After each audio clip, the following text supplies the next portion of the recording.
11월 29일입니다.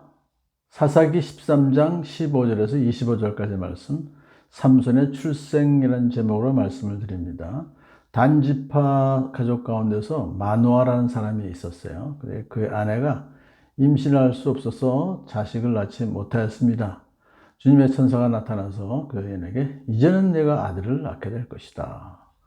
그러자 여인은 곧바로 남편에게 이 사실을 얘기했더니 마누아가 주님께 기도드립니다. 그 하나님의 사람을 다시 오게 해주세요. 자기도 보고 싶으니까요. 그래서 주님께서 그의 기도를 들어주셔서 다시 주님의 천사가 나타나서 마누아에게도 전에 그의 아내에게 얘기했던 얘기를 다 해줘요. 그러자 마누아가 새끼 염소를 잡아서 그분에게 대접하겠다고 말합니다. 그런데 그 천사는 음식 먹기를 거절해요. 나는 안 먹겠다. 그러면서 주님께 마땅히 드려야 할 번제를 드리라. 이렇게 말했어요. 그러니까 왜냐하면은 마누아가 아직 그분이 주님의 사자인 것을 알아보지 못했기 때문에 이제 번제를 하나님께 드리게 함으로써 하나님의 임재를 경험하게 하려고 하는 뜻으로 지금 그렇게 말한 것이죠. 인간적인 방법으로 마누아는 순수하게 감사의 표시를 하려고 했었지만, 그렇지만은 모든 것을 주관하시고 아들을 허락하시는 분은 하나님이라는 사실을 깨닫게 하기 위해서 그렇게 한 것이죠. 아직도 마누아는 그가 주님의 천사라는 것을 눈치채지 못했습니다. 그러면서 그는 천사에게 이름만이라도 알려주면 말한 바가 이루어질 때 당신에게 영광을 돌리고 싶다. 그렇게 말해요. 상대방의 이름을 묻는다는 것은 그 사람의 신원을 묻는 것이고요. 그러면 이제 자기가 나중에 정말 아들이 진짜 태어나면은 무슨 사례라도 하려고 그의 이름을 물은 것이죠. 그러나 주님의 천사는 그를 나무라면서 자기 이름은 비밀이라고 말해요. 이 비밀이라는 것은 기묘, 기이하다, 놀랍다 그런 뜻이 그 안에 들어있는데요. 이사야 선지자가 메시아의 이름을 가리켜서 기묘자라고 불렀었죠. 그러므로 마누아에게 나타나신 주님의 천사는 예수님을 예표한다. 그렇게 우리가 생각할 수 있습니다. 자, 주님의 천사는 놀라운 이적을 베풀죠. 마누아가 드린 제사와 제물을 받으시고 불꽃이 단에서 하늘로 올라가는 동시에 주님의 천사가 제단의 불길을 타고 하늘로 올라가는 것이었어요. 이것은 무엇을 상징하냐 하면 주님의 천사는 예수 그리스도라고 그랬죠. 그러니까 주님의 천사가 번제물로 하나님께 바쳐졌다는 뜻이고요. 이것은 예수님이 우리를 죄에서 대속하시기 위해서 십자가의 번제로 제물로 바쳐졌다 하는 뜻을 우리가 여기서 상징한다는 것을 알 수 있습니다. 자, 주님께서 이렇게 마누아와 그의 아내가 보고 있는데 신기한 일을 일으키시자 마누아와 그의 아내가 이것을 보고 땅에 엎드렸어요. 이것은 어디까지나 놀라운 기적이죠. 그것을 체험한 사람들은 매우 놀라고 그 위험에 압도당하는 것입니다. 여기서 그들은 주님의 천사가 올라가는 걸 보고 저분은 바로 하나님이로구나 하는 생각을 하고서 그 앞에 엎드리고 만 거죠. 하나님께서 아브라함과 언약을 세우시기 위해서 나타나셨을 때도 아브라함이 그 앞에 엎드렸어요. 그러니까 하나님 앞에 자신의 보잘것없음을 인정하고 낮추는 그것은 당연한 이치입니다. 자, 주님의 천사가 이제 사라진 후에 마누아 부부에게 다시 나타나지 않자 그제야 마누아는 비로소 그가 주님의 천사로구나. 그분은 하나님 사람의 형상으로 나타나는 하나님이로구나. 이렇게 뒤늦게 깨닫게 돼요.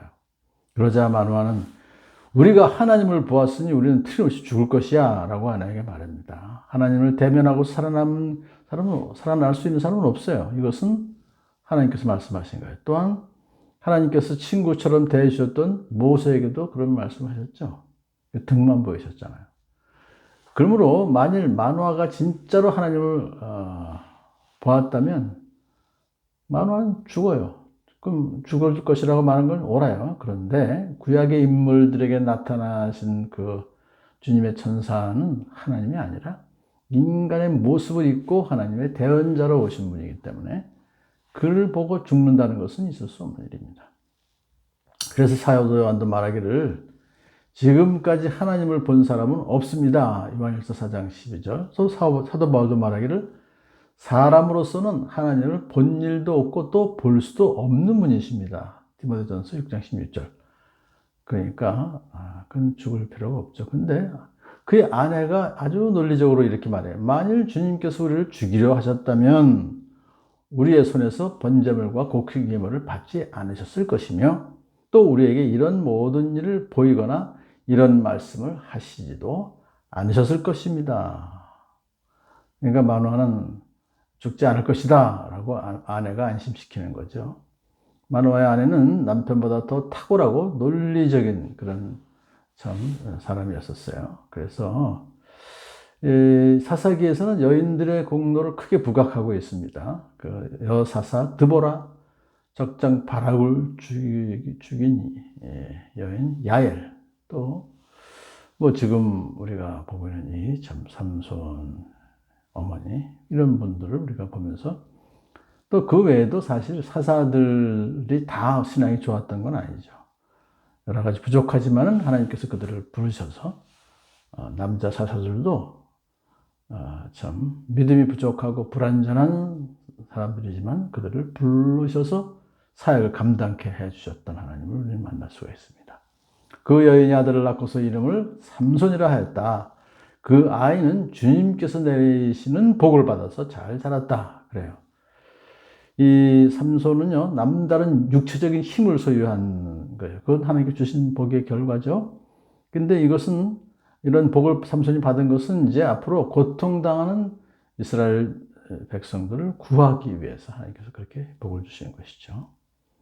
자, 청년이 된 삼손은 마하네단에 있을 때 주님의 영이 처음으로 그에게 내렸습니다. 이제 하나님의 뜻을 따라서 구원 사역을 할 수 있는 그런 이제 준비가 다 된 것이죠.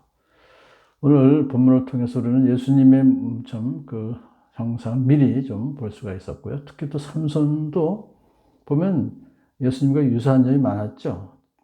수태고지, 천사가 수태고지한 것이나 또 때가 되자 성령께서 임하셔서 일을 시작하게 하신 것이나 또 이렇게 잘한 것, 이런 것이 모두 다 예수님의 모습을 또한 예표하고 있습니다. 오늘도 이렇게 삼손의 출생을 보면서 하나님께서 그를 사사로 쓰시기 위해서 그를 탄생케 하시고 또 그에게 복을 주셔서 또 성령을 내려주셔서 준비하셨던 것처럼 저와 여러분에게도 하나님의 일을 맡기실 때 이렇게 하나님께서 영이 주도하게 모든 것을 마련해 주실 줄을 믿습니다.